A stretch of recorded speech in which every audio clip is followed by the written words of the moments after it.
ನಿನ್ನೆ ಈಶಾ ಫೌಂಡೇಶನ್ ನಲ್ಲಿ ನಡೆದಂತ ಕಾರ್ಯಕ್ರಮದಲ್ಲಿ ಉಪಮುಖ್ಯಮಂತ್ರಿ ಡಿಕೆ ಶಿವಕುಮಾರ್ ಅವರು ಭಾಗಿಯಾದಂತ ವಿಚಾರ ರಾಜಕೀಯ ಜಟಾಪಟಿಗೆ ಕಾರಣ ಆಗಿದೆ. ಕಾಂಗ್ರೆಸ್ನಲ್ಲೇ ಕೆಲವರು ಅದನ್ನು ವಿರೋಧಿಸ್ತಾ ಇದ್ದಾರೆ. ಈ ಮಧ್ಯೆ ಈ ಕಾರ್ಯಕ್ರಮದಲ್ಲಿ ಡಿಕೆ ಶಿವಕುಮಾರ್ ಅವರಿಗೆ ಮುಜುಗರದ ಸನ್ನಿವೇಶ ಕೂಡ ಎದುರಾಗಿದೆ. ಡಿಕೆಶಿ ಮುಂದೆ ಹಿಂದಿನ ಯುಪಿಎ ಸರ್ಕಾರವನ್ನು ಟೀಕೆ ಮಾಡಿದ್ರು ಸದ್ಗುರು. ಯುಪಿಎ ಸರ್ಕಾರವನ್ನು ಟೀಕಿಸಿ ಈಗಿನ ಎನ್ಡಿಎ ಸರ್ಕಾರವನ್ನು ಮೆಚ್ಚಿದ್ರು. ಗೃಹ ಸಚಿವ ಅಮಿತ್ ಶಾ ಅವರನ್ನ ಹೊಗಳುತ್ತಾ ಹಿಂದಿನ ಸರ್ಕಾರವನ್ನು ಟೀಕೆ ಮಾಡಿದ್ರು. ಅದೇ ಕಾರ್ಯಕ್ರಮದಲ್ಲಿ ಡಿಕೆ ಶಿವಕುಮಾರ್ ಕೂಡ ಇದ್ರು. ಇದು ಅವರಿಗೆ ಮುಜುಗರದ ಸನ್ನಿವೇಶವನ್ನ ಸೃಷ್ಟಿ ಮಾಡಿತು.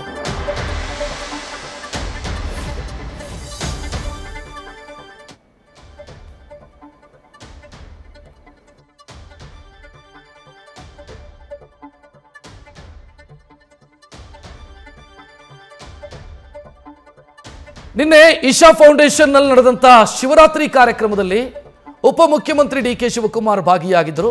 ಮತ್ತೊಂದು ಕಡೆ ಅಮಿತ್ ಶಾ ಅವರು ಕೂಡ ಅತಿಥಿಯಾಗಿ ಭಾಗಿಯಾಗಿದ್ದರು. ಇಬ್ಬರೂ ಕೂಡ ಸದ್ಗುರು ಅವರ ಎಡ ಬಲದಲ್ಲಿ ಕೂತಿದ್ರು. ಇದು ಡಿಕೆ ಶಿವಕುಮಾರ್ ಅವರ ರಾಜಕೀಯ ವಿರೋಧಿಗಳಿಗೆ ಅಸ್ತ್ರ ಆಗಿತ್ತು. ಇನ್ನು ಇದೇ ಕಾರ್ಯಕ್ರಮದಲ್ಲಿ ಸದ್ಗುರು ಭಾಷಣ ಮಾಡ್ತಾರೆ.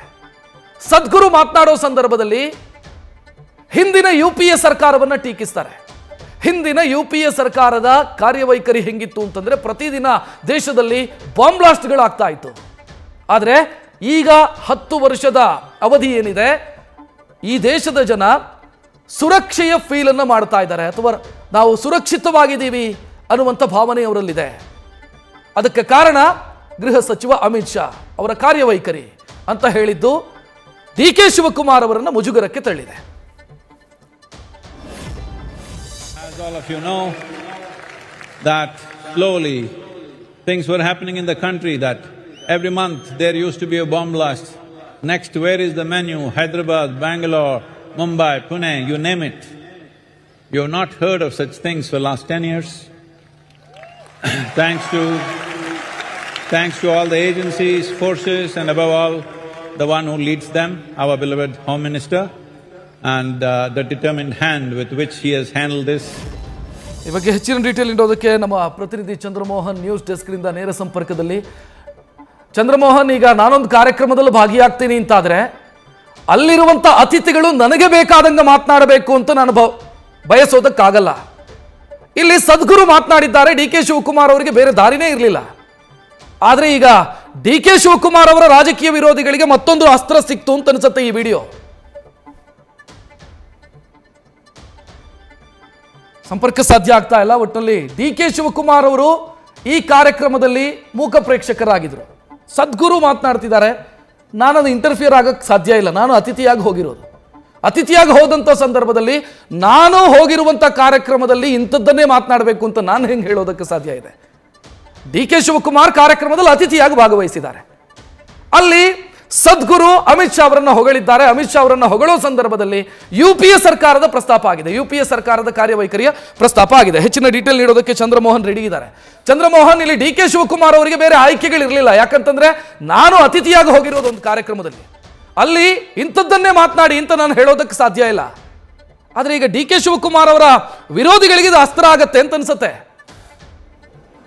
ಹೌದು ರಕ್ಷತ್, ಮುಖ್ಯವಾಗಿ ನಿನ್ನೆ ರಾತ್ರಿ ಕೊಯಮತ್ತೂರಿನ ಈಶಾ ಫೌಂಡೇಶನ್ನಲ್ಲಿ ಶಿವರಾತ್ರಿ ಹಬ್ಬ ನಡೆದಿದೆ. ಈ ಶಿವರಾತ್ರಿ ಹಬ್ಬದ ಆಚರಣೆಯ ವೇಳೆಯಲ್ಲಿ ಸದ್ಗುರು ಜಗ್ಗಿ ವಾಸುದೇವ್ ಅವರು ಆಡಿರುವಂಥ ಮಾತುಗಳು ಕೂಡ ನೇರವಾಗಿಯೇ ಯುಪಿಎ ಸರ್ಕಾರವನ್ನು ಟೀಕಿಸಿವೆ. ಮುಖ್ಯವಾಗಿ ಕೇಂದ್ರದ ಗೃಹ ಸಚಿವ ಅಮಿತ್ ಶಾ ಅವರನ್ನು ಸದ್ಗುರು ಜಗ್ಗಿ ವಾಸುದೇವ್ ಅವರು ಹೊಗಳಿದ್ದಾರೆ. ಈ ಹೊಗಳಿಕೆಗೆ ಯಾರದೇ ಆಕ್ಷೇಪ ಇಲ್ಲ. ಆದರೆ ಅವರ ಮಾತುಗಳು ಅಮಿತ್ ಶಾ ಅವರ ಹೊಗಳಿಕೆಗೆ ಮಾತ್ರ ಸೀಮಿತ ಆಗಿರಲಿಲ್ಲ, ಬದಲಿಗೆ ಈ ಹಿಂದಿನ ಯುಪಿಎ ಸರ್ಕಾರವನ್ನು ಕೂಡ ತೀವ್ರವಾಗಿ ಟೀಕಿಸಿದ್ದಾರೆ. ಈ ಹಿಂದೆ 10 ವರ್ಷಗಳ ಹಿಂದೆ ದೇಶದಲ್ಲಿ ಎಲ್ಲ ನಗರಗಳಲ್ಲೂ ಕೂಡ ತಿಂಗಳಿಗೊಂದು ಬಾಂಬ್ ಸ್ಫೋಟಗಳಾಗ್ತಾ ಇದ್ವು.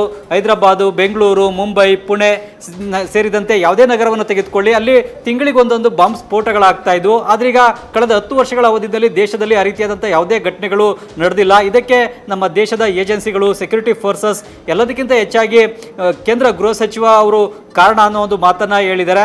ಈ ಮೂಲಕವಾಗಿ ಅಮಿತ್ ಶಾ ಅವರನ್ನ ಹೊಗಳಿದ್ದಾರೆ. ಆದರೆ ಅದೇ ವೇಳೆಯಲ್ಲಿ ಅವರು ಈ ಹಿಂದೆ 10 ವರ್ಷಗಳ ಹಿಂದೆ ದೇಶದಲ್ಲಿ ಈ ರೀತಿಯಾದಂತಹ ಪರಿಸ್ಥಿತಿ ಇರಲಿಲ್ಲ ಅನ್ನೋ ಒಂದು ಮಾತನ್ನು ಕೂಡ ಹೇಳಿದ್ದಾರೆ. ಅಂದರೆ 10 ವರ್ಷದ ಹಿಂದೆ ಇದ್ದಂಥದ್ದು UPA ಸರ್ಕಾರ, ಕಾಂಗ್ರೆಸ್ ನೇತೃತ್ವದ UPA ಸರ್ಕಾರದ ಅವಧಿನಲ್ಲಿ ದೇಶದಲ್ಲಿ ಪ್ರತಿ ತಿಂಗಳು ಬೇರೆ ಬೇರೆ ನಗರಗಳಲ್ಲಿ ಬಾಂಬ್ ಸ್ಫೋಟಗಳಾಗ್ತಾ ಇದ್ವು. ದೇಶದ ಶಾಂತಿಗೆ ಭಂಗ ಬಂದಿತ್ತು. ಆದರೆ ಈಗ 10 ವರ್ಷಗಳ ನಂತರ ದೇಶದಲ್ಲಿ ಪರಿಸ್ಥಿತಿ ಬದಲಾಗಿದೆ. ಇದಕ್ಕೆ ಕೇಂದ್ರ ಗೃಹ ಸಚಿವ ಅಮಿತ್ ಶಾ ಅವರೇ ಕಾರಣ ಅಂತೇಳಿ ಅವ್ರನ್ನ ಹೊಗಳಿದ್ದಾರೆ. ಈ ಕಾರ್ಯಕ್ರಮದಲ್ಲಿ ಕೇಂದ್ರ ಗೃಹ ಸಚಿವ ಅಮಿತ್ ಶಾ ಅವರು ಕೂಡ ಉಪಸ್ಥಿತರಿದ್ದರು. ಜೊತೆಗೆ ಕರ್ನಾಟಕದ ಉಪಮುಖ್ಯಮಂತ್ರಿ ಕಾಂಗ್ರೆಸ್ ನಾಯಕ DK ಶಿವಕುಮಾರ್ ಅವರು ಕೂಡ ಉಪಸ್ಥಿತರಿದ್ದರು. DK ಶಿವಕುಮಾರ್ ಅವರ ಎದುರುಗಡೆನೆ ಕೇಂದ್ರ ಗೃಹ ಸಚಿವ ಅಮಿತ್ ಶಾ ಅವರನ್ನ ಕೂಡ ಹೊಗಳಿದ್ದಾರೆ. ಅಮಿತ್ ಶಾ ಅವರನ್ನ ಹೊಗಳಿದಂಥ ಮಾತುಗಳಿಗೆ ಒಂದು ಸಮಾರಂಭದಲ್ಲಿ ಭಾಗವಹಿಸಿದಂಥ ಎಲ್ಲ ಜನರು ಕೂಡ ಚಪ್ಪಾಳೆಯನ್ನು ತಟ್ಟಿ ತಮ್ಮ ಬೆಂಬಲವನ್ನು ಕೂಡ ಸದ್ಗುರು ಜಗ್ಗಿ ವಾಸುದೇವರ ಮಾತುಗಳಿಗೆ ವ್ಯಕ್ತಪಡಿಸಿದ್ದಾರೆ. ಆದರೆ DK ಶಿವಕುಮಾರ್ ಅವರು ಮಾತ್ರ ಇದನ್ನ ಮೂಕ ವಿಸ್ಮಿತರಾಗಿ ನೋಡಿಕೊಂಡು ಕುಳಿತುಕೊಳ್ಬೇಕಾದಂತಹ ಪರಿಸ್ಥಿತಿ ಇತ್ತು. ಯಾಕೆಂತಂದ್ರೆ DK ಶಿವಕುಮಾರ್ ಅವರು ಈ ಕಾರ್ಯಕ್ರಮಕ್ಕೆ ಅತಿಥಿಯಾಗಿ ಹೋಗಿದ್ರು. ಒಂದ್ ಕಡೆಯಲ್ಲಿ ಸದ್ಗುರು ಜಗ್ಗಿ ವಾಸುದೇವರ ಮಾತುಗಳನ್ನ ನಾನು ಒಪ್ಪೋದಿಲ್ಲ ಅಂತ ಹೇಳಲಿಕ್ಕೂ ಆಗೋದಿಲ್ಲ, ಅಥವಾ ಒಪ್ಕೊಳ್ತೀನಿ ಅಂತ ಹೇಳಲಿಕ್ಕೂ ಕೂಡ ಆಗೋದಿಲ್ಲ, ಅಥವಾ ಅದನ್ನ ಪ್ರತಿರೋಧವನ್ನು ವ್ಯಕ್ತಪಡಿಸೋದಲ್ಲಿ ಅಥವಾ ಅದಕ್ಕೆ ಪ್ರತಿಭಟನೆಯನ್ನು ವ್ಯಕ್ತಪಡಿಸೋದಲ್ಲಿ ಅಥವಾ ಅದಕ್ಕೆ ವಿರೋಧವನ್ನು ವ್ಯಕ್ತಪಡಿಸುವಂತಹ ಸ್ಥಿತಿನಲ್ಲೂ ಕೂಡ DK ಶಿವಕುಮಾರ್ ಅವರು ಇರಲಿಲ್ಲ. ಯಾಕೆಂದ್ರೆ ಅವರು DK ಶಿವಕುಮಾರ್ ಅವರು ಕೂಡ ಕಾರ್ಯಕ್ರಮದ ಅತಿಥಿಯಾಗಿ ಹೋಗಿದ್ದಾರೆ. ಹಾಗಾಗಿ ಅಲ್ಲಿ ಕಾರ್ಯಕ್ರಮದ ಆಯೋಜಕರಾದಂತಹ ಸದ್ಗುರು ಜಗ್ಗಿ ವಾಸುದೇವರು ಹೇಳಿದಂತಹ ಮಾತುಗಳನ್ನ ಕೇಳಿಕೊಂಡು ಕುತ್ಕೊಳ್ಬೇಕಾದಂತಹ ಪರಿಸ್ಥಿತಿಯಲ್ಲಿ DK ಶಿವಕುಮಾರ್ ಅವರು ಇದ್ರು. ಅದೊಂದು ಸಭಾ ಗೌರವ, ಸಭಾ ಘನತೆಯನ್ನು ಕೂಡ ಕಾಪಾಡಬೇಕಾದಂತಹ ಸ್ಥಿತಿ DK ಶಿವಕುಮಾರ್ ಅವ್ರಿಗೂ ಕೂಡ ಇತ್ತು. ಈ ಕಾರಣಕ್ಕಾಗಿಯೇ DK ಶಿವಕುಮಾರ್ ಅವರು ಕೂಡ ಮೌನವಾಗಿದ್ರು. ಈಗಾಗಲೇ ಕೆಲವೊಂದು ಕಾಂಗ್ರೆಸ್ ನಾಯಕರುಗಳು ಕೂಡ DK ಶಿವಕುಮಾರ್ ಅವರು ಅಮಿತ್ ಶಾ ಅವರ ಜೊತೆಗೆ ಸದ್ಗುರು ಜಗ್ಗಿ ವಾಸುದೇವರ ಜೊತೆಗೆ ವೇದಿಕೆಯನ್ನು ಹಂಚಿಕೊಂಡಿದ್ದನ್ನು ಕೂಡ ಟೀಕಿಸ್ತಾ ಇದ್ದಾರೆ. ಅಮಿತ್ ಶಾ ಅವರ ಜೊತೆಗೆ DK ಶಿವಕುಮಾರ್ ಅವರು ವೇದಿಕೆಯನ್ನು ಹಂಚಿಕೊಂಡಿರುವಂಥದ್ದು ಸರಿಯಲ್ಲ, ಈ ಕಾರ್ಯಕ್ರಮದಲ್ಲಿ DK ಶಿವಕುಮಾರ್ ಅವರು ಭಾಗವಹಿಸಬಾರ್ದಾಗಿತ್ತು ಅನ್ನೋ ಒಂದು ಮಾತನ್ನು ಕೂಡ ಕೆಲವು ಕಾಂಗ್ರೆಸ್ ನಾಯಕರುಗಳು ಹೇಳ್ತಾ ಇದ್ದಾರೆ. ಇದಕ್ಕೆ ಈಗಾಗಲೇ ನಿನ್ನೆನೆ DK ಶಿವಕುಮಾರ್ ಅವರು ಕೂಡ ಉತ್ತರವನ್ನು ಕೊಟ್ಟಿದ್ದಾರೆ. ನಾನು ಹಿಂದುವಾಗಿ ಹುಟ್ಟಿದ್ದೇನೆ, ಹಿಂದುವಾಗಿಯೇ ಸಾಯ್ತೇನೆ, ನನಗೆ ಸದ್ಗುರು ಜಗ್ಗಿ ವಾಸುದೇವರು ಕಾರ್ಯಕ್ರಮಕ್ಕೆ ಆಹ್ವಾನವನ್ನು ಕೊಟ್ಟಿದ್ದಾರೆ, ಹಾಗಾಗಿ ನಾನು ಕಾರ್ಯಕ್ರಮದಲ್ಲಿ ಹೋಗಿ ಭಾಗವಹಿಸ್ತೇನೆ, ಇದು ನನ್ನ ನಂಬಿಕೆಗೆ ಸಂಬಂಧಪಟ್ಟಂತ ವಿಚಾರ ಅಂತೇಳಿ ಈಗಾಗಲೇ DK ಶಿವಕುಮಾರ್ ಅವರು ಇದನ್ನೇ ಹೇಳಿದ್ದಾರೆ. ರಕ್ಷತ್, ಥ್ಯಾಂಕ್ ಯು ಚಂದ್ರಮೋಹನ್ ಮಾಹಿತಿಗೆ. ನ್ಯೂಸ್ ಫಸ್ಟ್ ನಿರ್ಭೀತಿಯಿಂದ ನಿಮ್ಮ ಪರವಾಗಿ.